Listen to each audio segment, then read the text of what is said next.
कोई जीव है, ईश्वर का कोई जीव है, परमात्मा का कोई जीव है। और जब हम प्रत्येक जीव में, जितने भी जीव हैं संसार के प्रत्येक मनुष्य में, जब हम परमात्मा का दर्शन करते हैं तो निश्चित है कि हमें ईश्वर को ढूंढने की जरूरत नहीं पड़ती, ईश्वर हमको ढूंढने के लिए निकल जाता है। फिर हमें ईश्वर को नहीं ढूंढना, फिर हमें ईश्वर को नहीं ढूंढना, फिर हमें ईश्वर को नहीं खोजना, ईश्वर हमें खोजता है।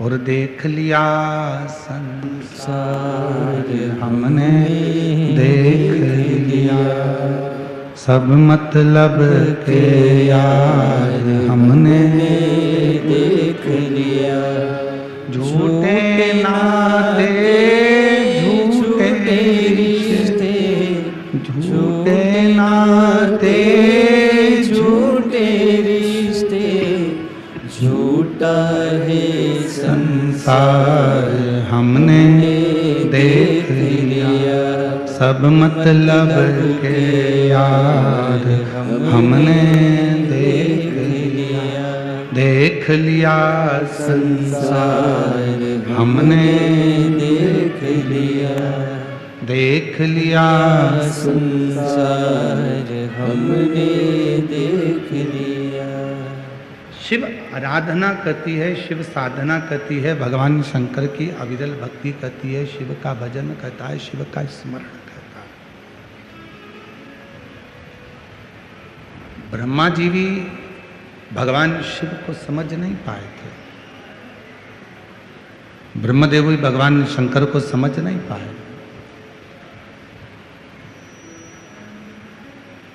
और नहीं समझे इसलिए भगवान ब्रह्मा और भगवान विष्णु भगवान शंकर को खोजने के लिए गए।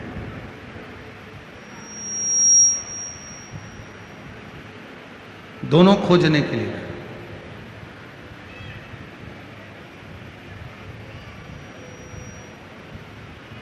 ढूंढते रहे भगवान शंकर को कि भगवान शंकर मिलेंगे, भगवान शिव प्राप्त होंगे, भगवान शंकर मिलेंगे, खोजते रहे।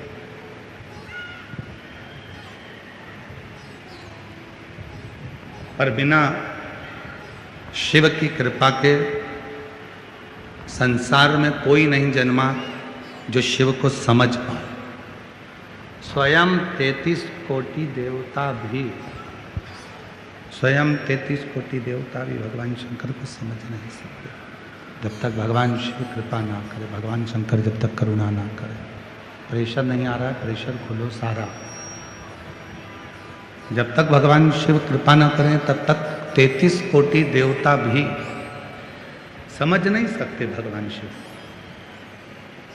और फिर निवेदन करूंगा, यदि शिरूर के भक्त, शिरूर में रहने वाले, शिरूर के आसपास के रहवासी अगर इस शिव महापुराण की कथा में पहुँचे हैं, भगवान शंकर की कथा में पहुँचे हैं, भगवान शंकर की कथा को श्रवण कर रहे हैं, भगवान शंकर की कथा को सुन रहे हैं, तो याद रखना कि उस शिव की तुम पर और तुम्हारे परिवार पर कृपा हुई है, तो तुम भगवान शंकर की कथा तक पहुँचे हो, तो तुम भगवान शंकर की करुणा कथा तक पहुँच पाए हो, शिव जी की कथा तक पहुँचे हो, भगवान शंकर की कथा तक पहुँचे। अगर वो कृपा नहीं करता तो तुम यीशु महापुराण की कथा में भी नहीं पहुँचते, भगवान शंकर की कथा में भी नहीं पहुँचते। तेरी कृपा बिना न हिले एक भी अणु, लेते हैं श्वास तेरी कृपा से तनु। उसकी कृपा हुई तब आप कथा में जाकर बैठे, उसकी कृपा हुई तब आप भगवान शंकर की कथा का तत्व ग्रहण कर रहे हैं। उसकी कृपा हुई तो ब्रह्मदेव और भगवान विष्णु दोनों शिव को खोजने का प्रयास कर रहे हैं, दोनों खोज। अगर वो कृपा नहीं करता, वो करुणा नहीं करता, तो भगवान ब्रह्मदेव और भगवान विष्णु भी उसको नहीं खोज पाए, उन परम पिता परमात्मा को नहीं खोज पाए।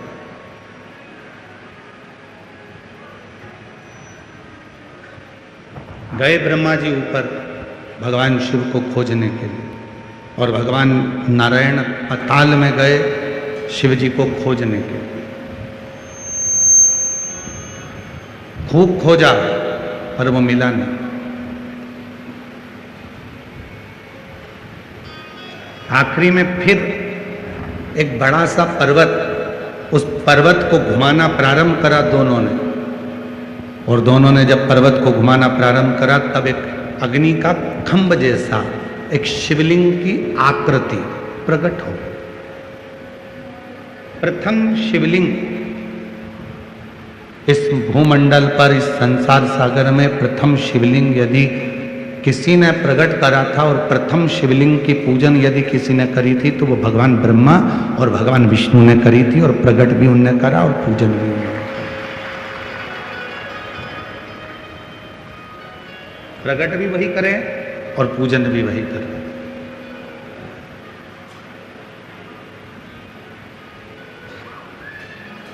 प्रथम शिवलिंग की प्रागट्यता भी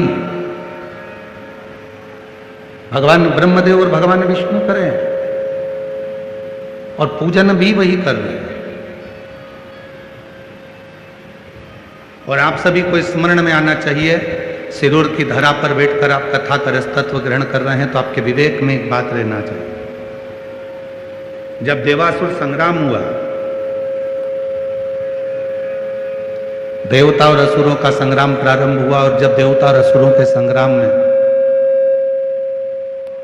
जब देवता और असुरों का संग्राम हुआ और उस देवता और असुरों के संग्राम में माता लक्ष्मी से भगवान विष्णु ने ढेरों संपदा मांगी, अस्त्र शस्त्र मांगे, वैभव मांगा, सब कुछ दिया माता लक्ष्मी, सब कुछ।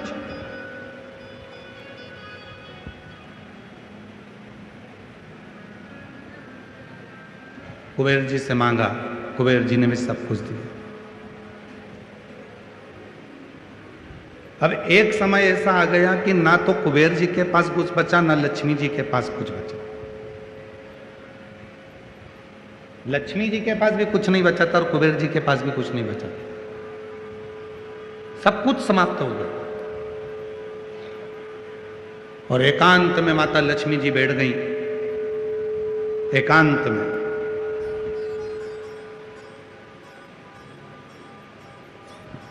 जब माता लक्ष्मी जी एकांत में जाकर बैठी तब स्वयं भगवान नारायण ने जाकर पूछा, लक्ष्मी बात किया। लक्ष्मी जी कहती हैं मेरे पास देने के लिए कुछ भी नहीं, एक इकन्नी भी मेरे पास, एक सिक्का भी नहीं बचा जो मैं आपको दे दूं और इस देवासुर संग्राम में वो धन लग जाए। अब मेरे पास कुछ बचा नहीं, अब मेरे पास कुछ भी नहीं। तो भगवान नारायण ने कहा कि तुम्हारे भाई कुबेर को बुलाओ, कुबेर से पूछो, उसके पास कुछ होगा तो वो दे देंगे। आज ये कथा यहां निकली है तो अपने स्मरण में जरूर रखें इस बात को। जब भगवान नारायण के पास नहीं रहा, जब ब्रह्मदेव के पास नहीं रहा, माता लक्ष्मी के पास नहीं रहा, कुबेर के पास नहीं रहा, सबके पास की संपदा सारी की सारी देवासुर संग्राम में समाप्त हो गई, तब सारे देवताओं ने विचार करा इस देवासुर संग्राम में केवल एक देव अधिदेव महादेव सामने नहीं है, अपन उनके पास चलते हैं। इतने में पीछे से इंद्र ने आवाज लगाकर कहा कि जब नारायण के पास में इतना वैभव वो नहीं रहा, लक्ष्मी जी के पास इतना वैभव वो नहीं रहा, भगवान कुबेर जी के पास इतना वैभव वो नहीं रहा, स्वयं देवताओं के पास इतना वैभव देवासुर संग्राम में वो भी चला गया, तो भगवान शंकर तो कैलाश पर रहते हैं, वो तो अड़भंग है, भस्म लपेटते हैं, जटाजूट बांधते हैं, गंगा मस्तक पर रखी हुई है, शरीर पर उनके भस्म चढ़ी हुई है, उनके पास तो कोई मकान भी नहीं है, घर भी नहीं है, बैकुंठ जैसा ठाट भी नहीं है, कोई संपदा भी नहीं है, तो आप सब देवता शंकर भगवान के पास क्यों जा रहे हो, वो क्या देंगे? तब इतने में भगवान नारायण ने कहा, जिसके पास बहुत रहता है ना, वो कभी संसार में आकर नहीं कहता कि मेरे पास कितना है, एकदम साधारण रहता है, एकदम साधारण।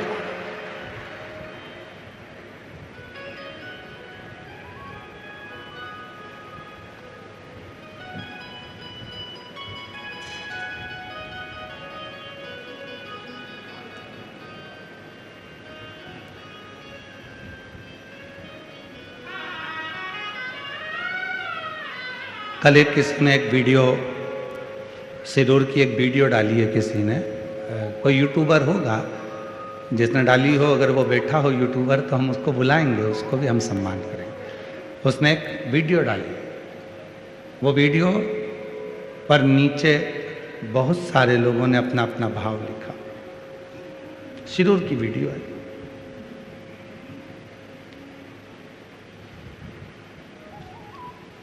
और उसमें सबसे ज्यादा यदि कुछ लिखा है तो उसमें एक सुंदर बात लिखी कि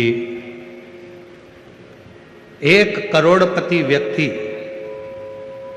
यदि कोई कार्यक्रम कराता तो इन साधारण व्यक्तियों के बीच में नहीं जाता। और मैं उस वीडियो में लिखा था नीचे, श्री प्रकाश भाई इस पूरी पब्लिक के बीच में खड़े होकर रात्रि को नृत्य भी कर रहे हैं और आनंद भी कर रहे हैं।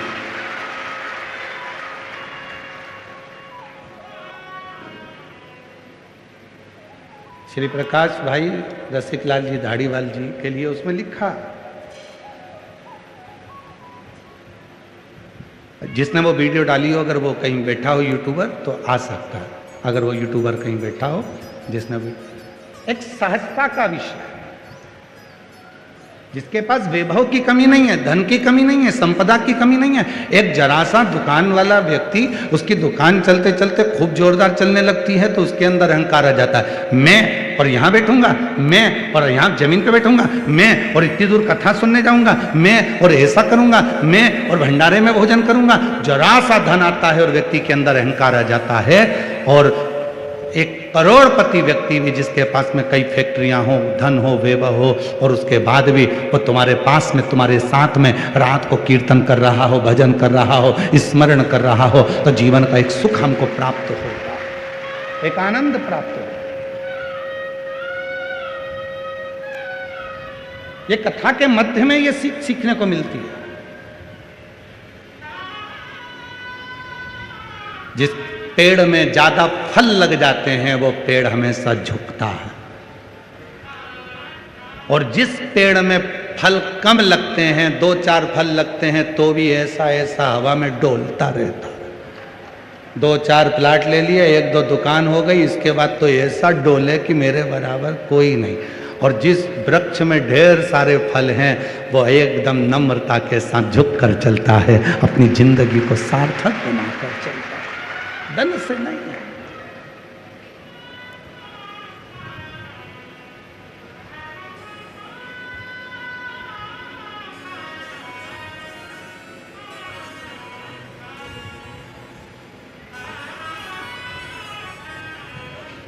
कल शाम को श्री प्रकाश जी की धर्मपत्नी जी दीना भाभी जी मिलने के लिए आई। आदित्य बाबू भी आए, जमाई साहब भी आए, बेटी भी आई, एक उनके परिवार के पुत्र भी आए। बातचीत करते करते करते करते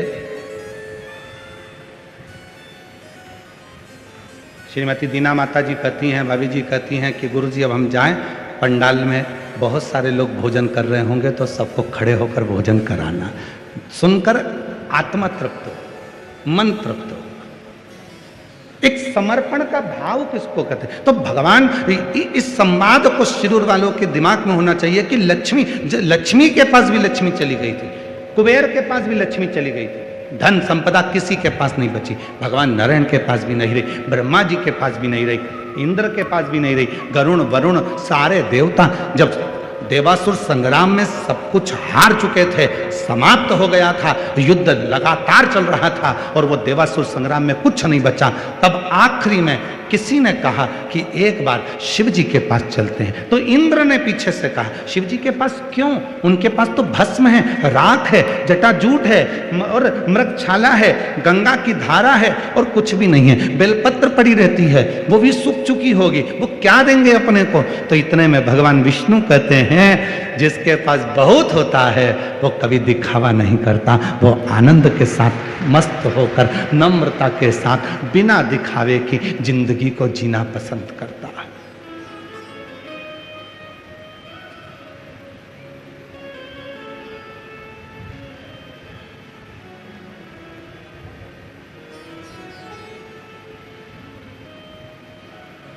भगवान विष्णु ने कहा नहीं चलो उस भगवान शिव जी के पास चलो। तो इतने में फिर इंद्र ने कहा वो कुछ देंगे ही नहीं, उनके पास है ही नहीं।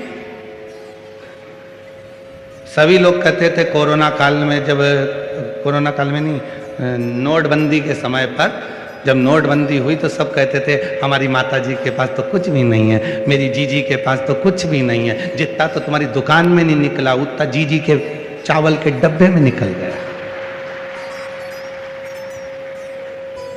और चावल के डब्बे में निकल गया।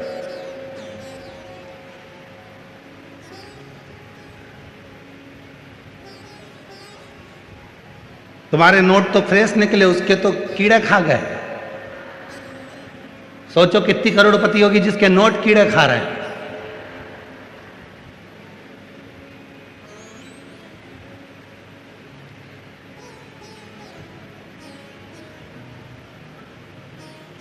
दिखता है कुछ नहीं है, और ऐसे ही देना चाहिए। भगवान खूब दे देना तो भी किसी के सामने बताना नहीं कि खूब दिया। नम्रता रखना, जनमानस में प्रेम परोसते रहना, ये जीवन का सुख है, ये जीवन का नम्रता दी। श्रेष्ठ संस्कार का लक्षण ही है।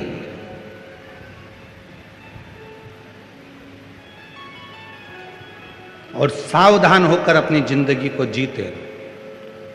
अब देखिए भगवान विष्णु मुख से कह रहे हैं कि शंकर जी हमको दे सकते हैं, और इंद्रदेव कह रहे हैं नहीं दे सकते हैं। देवता है ना, इंद्रदेव भी देवता है ना, देवता को तो देवता का साथ देना चाहिए कि नहीं नहीं शंकर भगवान सब दे सकते हैं। पर आज का जमाना इतना विचित्र चल रहा है, आज का जमाना आज से नहीं पूर्व से ही चला आ रहा है। जब देवता देवता के नहीं हो पा रहे हैं, इंद्रदेव भगवान शंकर के लिए कह रहे हैं कि वो नहीं देंगे, जब देवता देवता के लिए कह रहे हैं, तो आज के जमाने में कौन है जो आपका साथ देगा?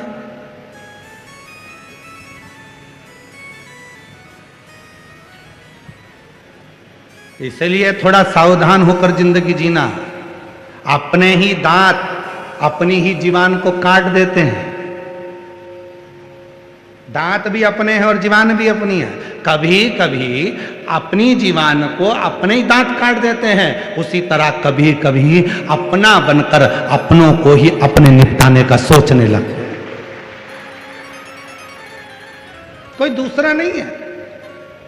आक्षेप लगाने वाले भी अपने हैं, अपशब्द बोलने वाले भी अपने हैं, ताना देने वाले भी अपने हैं, गाली देने वाले भी अपने हैं, आड़ा टेढ़ा बोलने वाले भी अपने हैं। कोई दूसरा नहीं होगा।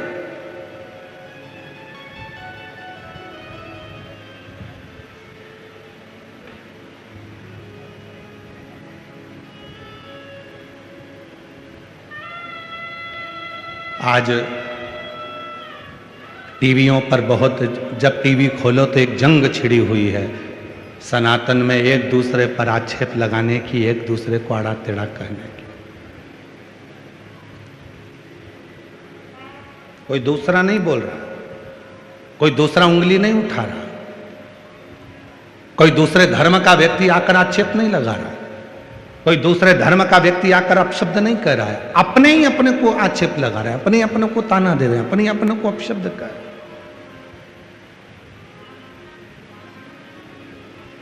और उसमें हमारा सनातन धर्म इन एक दूसरे की, सनातनियों की लड़ाई में हमारे सनातन धर्म को नीचे ले जाया जा रहा है। नीचे निवेदन है, एक होकर अपनी जिंदगी को जीने का प्रयास करो। कितना भी वैभव है आपके पास में, कितना भी धन है आपके पास में, कितनी भी संपदा है आपके पास में, कितनी भी विद्वत्ता है आपके पास में, कितना भी ज्ञान है आपके पास में, उसमें आपकी भीतर की नम्रता बताती है। दो हैं, एक लंका का राजा रावण और एक श्री हनुमान जी महाराज। आप सबके मुख से सुना है कि रावण विद्वान है। बोलो बोलो, आपने भी सुना है कि नहीं सुना कि रावण जैसा विद्वान दुनिया में कोई नहीं हो सकता। रावण इतना विद्वान है। और तुलसीदास बाबा ने हनुमान जी के लिए लिखा, विद्यावान गुणी अति चातुर, राम काज करिबे को आतुर, प्रभु चरित्र सुनिबे को रसिया, राम लखन सीता मन बसिया। विद्यावान गुणी अति चातुर, दो हैं। रावण भी विद्वान है, हनुमान जी महाराज भी विद्वान है, पर इसमें दोनों की विद्वत्ता में श्रेष्ठ विद्वत्ता किसकी कही तो कहा विद्यावान गुणी अति चातुर। शिव महापुराण की कथा कहती है कि रावण विद्वान था, पर रावण विद्वान के साथ विद्यावान नहीं था।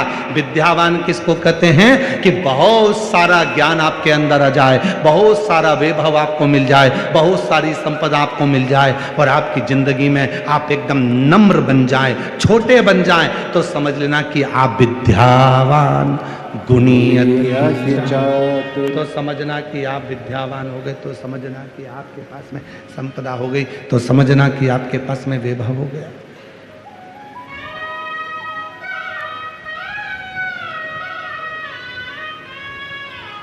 अब तुलसीदास जी ने हनुमान जी को विद्यावान क्यों कहा?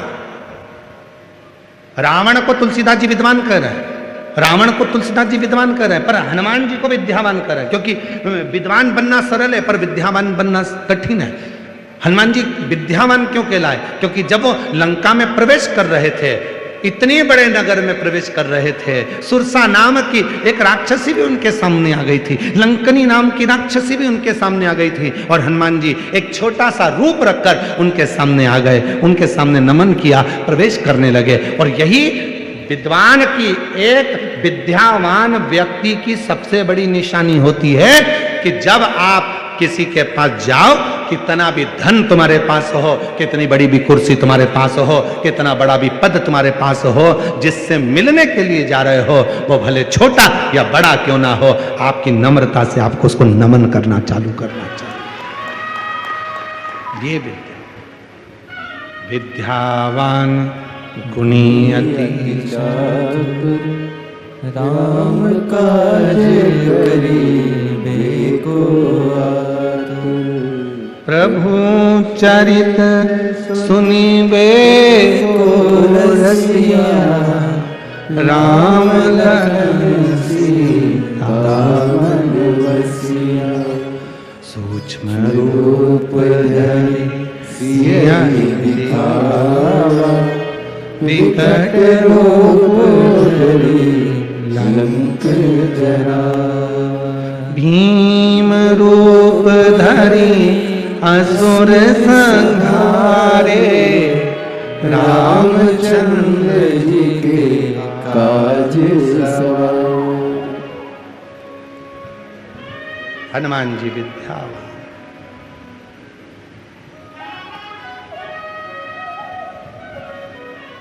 डॉक्टर बनो, इंजीनियर बनो, कमिश्नर बनो, कलेक्टर बनो, एसपी बनो, आईजी बनो, डीआईजी बनो, मंत्री बनो, संतरी बनो, कलंतरी बनो, तुम्हारी मर्जी पड़े जो बनो, पर उसके साथ विद्यावान गुणी अति चातुर। उसके साथ सबसे ज्यादा जरूरी है विद्यावान बनना। विद्यावान मतलब कोई भी मिले उससे नम्रता से हाथ जोड़कर नमन कर कर उसका आदर करना, यह विद्यावान की निशानी है, यह विद्वत्ता की निशानी।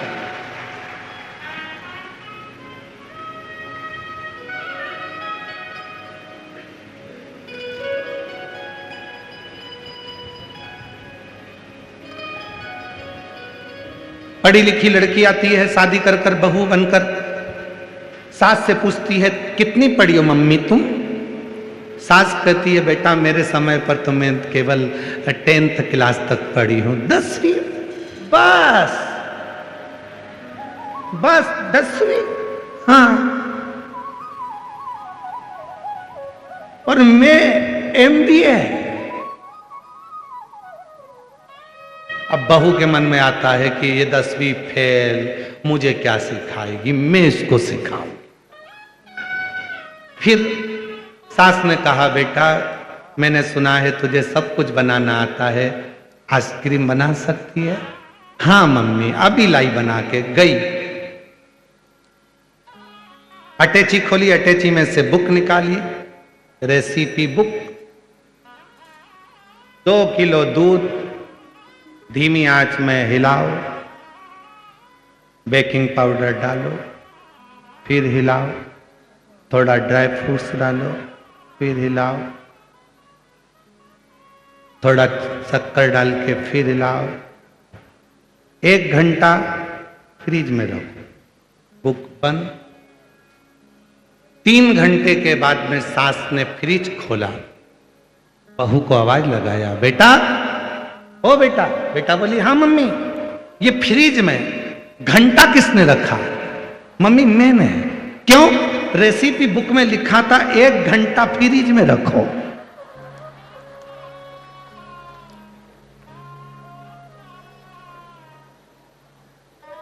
सास ने कहा, तेरी रेसिपी बुक में लिखा था 1 घंटा फ्रिज में रखो। वो लिखना भूल गया कि जो तूने घोल बनाया है उसको 1 घंटा फ्रिज में रख। तू मंदिर का घंटा फ्रिज में रखिया, मंदिर का घंटा।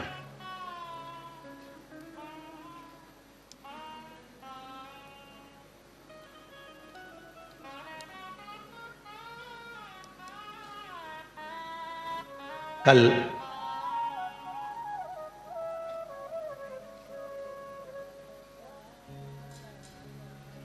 प्रकाश भाई जी धाड़ीवाल जी की धर्म पत्नी श्रीमती दीना माता जी कह रही थी कि गुरुजी, मैंने अपने बच्चों से कहा कि पढ़ाई में परसेंटेज थोड़ा सा कम आएगा तो चल जाएगा, पर संस्कारों का परसेंटेज कम नहीं होना चाहिए। संस्कारों का परसेंटेज कम नहीं होना चाहिए। नम्रता, विनम्रता जो हमारे दादाजी ने हमको दी है, जो हमारे ससुर ने हमको दी है, जो नम्रता विनम्रता तुम्हारे पिताजी को मिली है दादाजी से, उनके दादाजी ने उनको दी, उनके पिताजी ने उनको दी, वैसी ही विनम्रता नम्रता अपने बच्चों से मैं कहती हूं कि तुम में भी होना चाहिए। संस्कारों की कमी क्यों हो रही है? 20 वर्ष तक माता पिता अपने बच्चे को राम बनाने की चेष्टा करते हैं। हर माता पिता सोचते हैं मेरा बेटा राम बनेगा, मेरा बेटा राम बनेगा, मेरा बेटा राम बनेगा। 20 साल तक बच्चे को पढ़ाते लिखाते, अच्छे अच्छे कॉलेज में भेजते, बहुत दूर दूर पढ़ने भेजते, अच्छी कोचिंग क्लास में भेजते, दिन रात पढ़ाते हैं और प्रयास करते हैं कि 20 साल तक मेरा बेटा पढ़ेगा, राम बनेगा। और 20 दिन की कुसंगति बेटे को मिलती है और वो राम की जगह रावण बन जाता है। संस्कारों की कमी हो जाती है, सभ्यता की कमी हो जाती है, मर्यादा की कमी हो जाती है, मान की कमी हो जाती है। वो समझ नहीं पाते।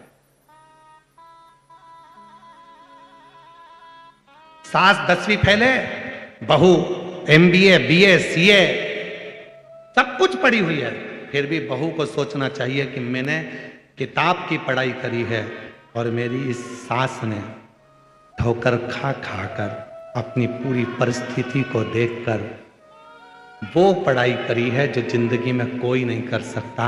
इसलिए मेरी उम्र से ज्यादा मेरी सास की उम्र है। पढ़ाई